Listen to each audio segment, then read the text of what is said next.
Hey everybody, Jake here from Bearded Gear, and I have a full review to do for you on the RIP Knives Russo today. I showed this knife a while ago, shortly after I got it at CCKS. It's a custom that I bought at table from RIP Knives, and I think in that unboxing, or kind of CCKS haul video, whatever it was, I mentioned I've met Danny, the guy behind RIP Knives, a few years ago. He's awesome. I like him. I've been wanting to get one of his knives for quite a while, and I finally was able to pull the trigger on one at the show. And yeah, I've carried this knife a decent bit at this point. It is really impressive in a lot of ways. So I'm going to review it today. Part of the reason why I needed to go ahead and get the camera out after so long of not filming is actually because it is with a heavy heart, but I'm trading this knife today. It's going in the mail. The review is going to be very positive. I'll spoiler alert that right now. It is nothing against this knife at all. I'd love to keep it, but the way that expensive customs work for me, if I want to try new ones, generally I got to move one of the ones that I have. So I got an opportunity to trade it for something else exciting that I've been wanting to try for a long time. So I'm going from wanting to try this for a long time and getting to try it to turning it into something else to try, and that's just the way it goes. But Danny, if you're watching this, it's no reflection of this knife. This thing is awesome. So anyway, this is the RIP Knives Russo. This one is one that I first saw actually on Instagram before the show, and kind of told myself, like, if that's available at the table, then this will probably finally be the time for me to get one. I'm so glad that I did. This knife, in a lot of ways, if I were to kind of distill how I feel about it, it would be like if I could have a Strider that actually had all the things that I wanted in it and didn't have, I'm about to make some Strider fanboys upset, although they'll probably admit it if they're Strider fanboys. It doesn't have lockup. The fit and finish feels much better than I've felt on Striders, including the high-end custom ones, not just the like more production level SNGs and SMFs and stuff. This just feels like a way more dialed in expression of a kind of similar style. It's certainly not a Strider clone. I'm not trying to say that it's the same knife, but this is like if I could get what I really wanted out of Strider. And I've tried quite a few Striders at this point, some of which that I've owned, some of which that have been loaned to me, and some that I've just kind of checked out that friends have had. And I've been disappointed by them in a number of ways, and this to me feels like what a custom Strider should be, and I haven't been able to find yet. It's just really, really well executed. There are a couple of little nitpicky gripes I have with it, and so I'll share those as well. That's fair. Nothing's perfect, so that's kind of to be expected. But yeah, so let's go over it. I'm going to talk carry, cutting, action, ergos, all those things that I typically go over. First things first, I guess I'll share what the kind of specs are on this guy. Not specs, but materials at least. So this one is a micarta show side build. You'll see that it does have a titanium liner under the micarta, so it's not just micarta on that show side. There is titanium under there as well. Then we have an S30V blade, and it is, as you can see, compound ground with a swedge. It's pretty wild. Really gnarly acid wash finish on it as well. Hoping this lighting looks okay. This side, we have a titanium lock side, and we've got all blackened titanium hardware. So titanium clip, titanium over travel stop, titanium pivot, all that. Thumb studs also titanium, and they're blackened. And then no backspacer. We're rocking some barrel spacers in here. And yeah, so that's our construction. S30V, titanium, micarta. That's pretty much what we're working with. And yeah, he calls it charred hardware. That's his word for it. So if you're looking for one of these and you think this is hardware that you like, that's what it's called within his realm. Yeah, here's what the knife came with. I have it out because I'm about to put this knife in the mail, which again is kind of sad. I'm bummed a little bit to be moving it along, more than a little bit, but I'm really excited for what's coming. That's just the name of the game, at least the way I play it. So yeah, it comes with like a microfiber that the knife is wrapped in, and then you've got that ownership card. So let's start with ergos. I think the ergos are one of the shining points of this knife, at least for my hand. I like this kind of forwardmost groove here. Even more than that, I love to choke up into this choil and then have my middle finger fall in that groove. This thing is just stupid comfortable. I can bring my thumb all the way up into this kind of harpoon that I've got leading up into the swedge here and just really get great control over this blade.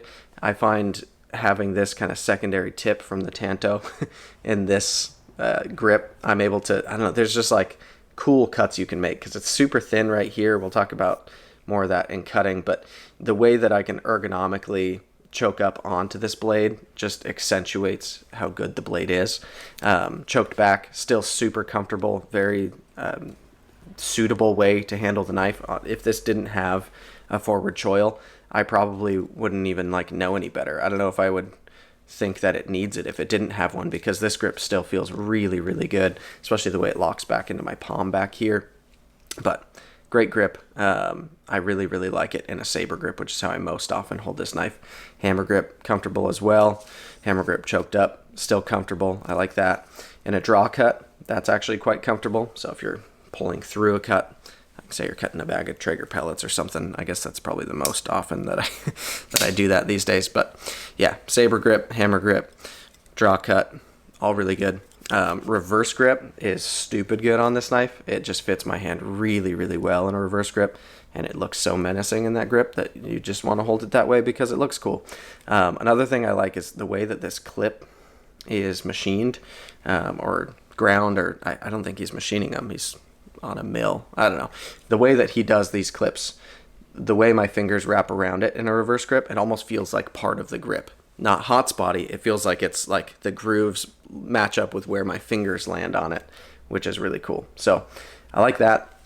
Reverse grip draw cut, least comfortable of the grips that there are on the knife, but it's totally workable if you needed to make a cut that way. It'll work. So yeah, ergos are really, really good for my hands. I wear a medium glove, but I fill it out real well. And yeah, this knife fits my hand quite well. I've handed it to several buddies of mine to check out who've had bigger hands than mine, and they seem to like it as well, but I don't know. So yeah, ergos, I will say, are quite excellent. Let's talk action. So this knife is on washers. It is not a bearing knife, and you can feel that. I think that's part of why I kind of draw the similarity to Strider. Not only is it aesthetically, there's some similarity to Strider knives, but the action feels a lot like a Strider to me. Because it's on washers, it is not meant to be like a drop shutty, fidgety knife, and it's not.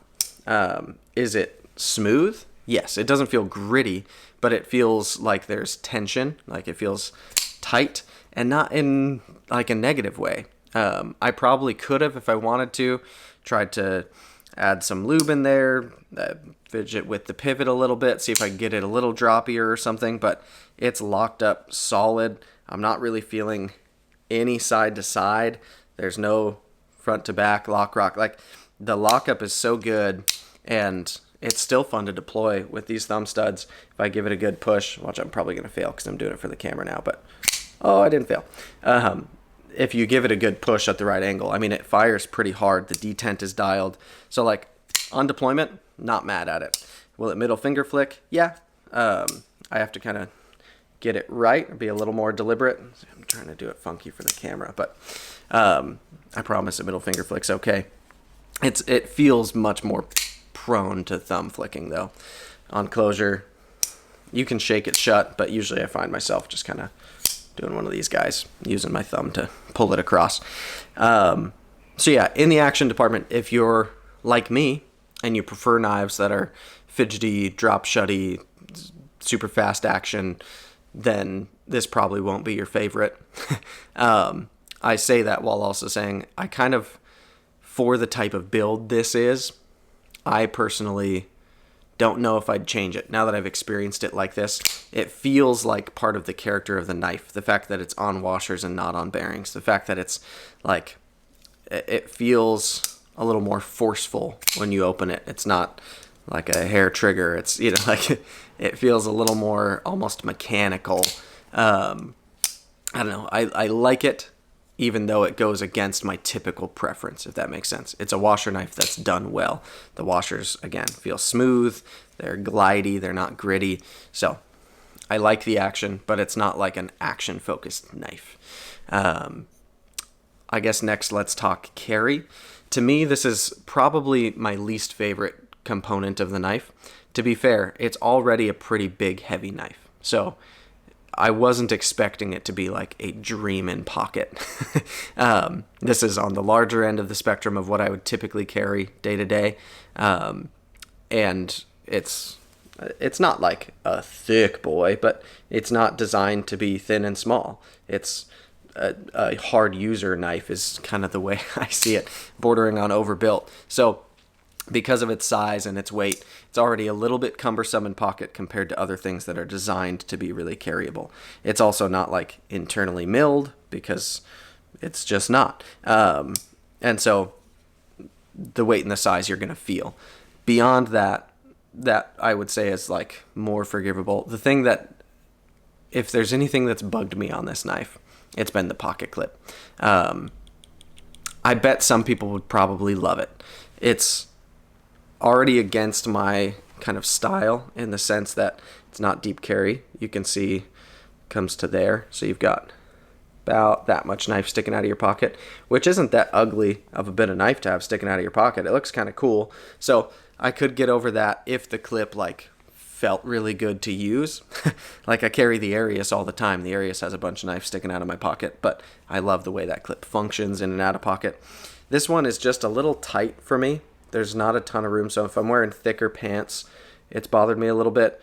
And then beyond that, the tension is really tight. It doesn't have a lot of flex. I'd like for it to more easily have like the top of my pocket pass through it. Sometimes it wants to snag a little bit going in, and it can be a little bit of a bear to pull out if my pants are too thick. And then it's also on this front tip a little pokier than I would prefer. I'd like to see that softened. So I think even if this same general clip profile was kept, but it sat a little more proud off of the knife, maybe had a little bit of almost like a relief cut where it should kind of hinge a little more so that it could have more flex, and just had a little bit of that corner taken off, then it could be great. Because I think the shape, frankly, looks aesthetically very pleasing on the knife. I like the aesthetic design of the clip. I just haven't loved it in the way that it's functioned for me. So, yeah, for those reasons, I'd say carry is probably, to me, kind of the weak point of the knife. Again, there are some people out there who have very different preferences than I do, so take all that for whatever you want to take it for. But if your preferences run relatively parallel to mine, to where carry is a very important part of an EDC knife, that may bother you as well. That leaves us with cutting, and we're back to a high point of the knife. So this thing is rad. This blade grind is, I don't know, in a word, dope. It looks awesome and menacing and really cool. At least I think so. Those are all subjective terms. But we have a compound grind. So up here, we've got a flat grind, which is a little on the thick side, but it's fine, in my opinion, because it's compound. So if you want to do slicier cuts with a thin behind the edge profile, this hollow section right back here gets nice and thin.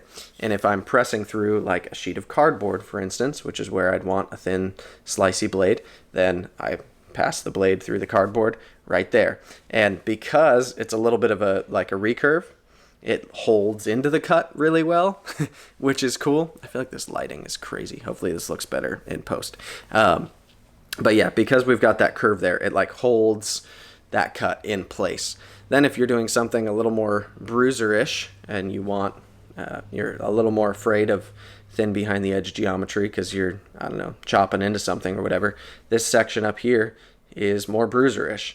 And this knife just kind of feels like a bruiser to me. So I like compound grinds in applications like this, where you get kind of the reinforced tip having the flat grind up there, and the whole thing is pretty pokey stabby as well with this swedge. You also have a secondary tip with this aggressive tanto, so you can actually drag that through things like tape and stuff without having to pivot all the way to this tip.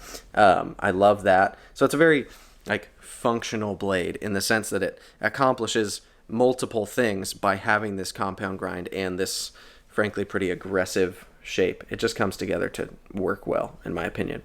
So yeah, for me, it's done well. The things that I've cut with it, I haven't been like abusive on this knife, and take that for whatever it's worth, but I've used it, I've put it through its paces.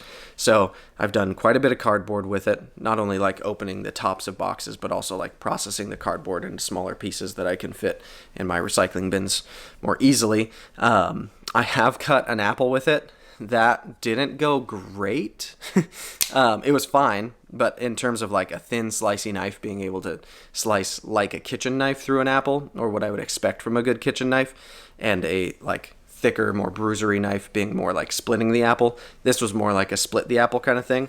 If it was a longer hollow, I think it would have been easier to make those more slicey slices, but because it was this hollow is only so big, I couldn't really get a good slice on the apple without using this part of the edge, which is thicker and was more prone to kind of splitting it.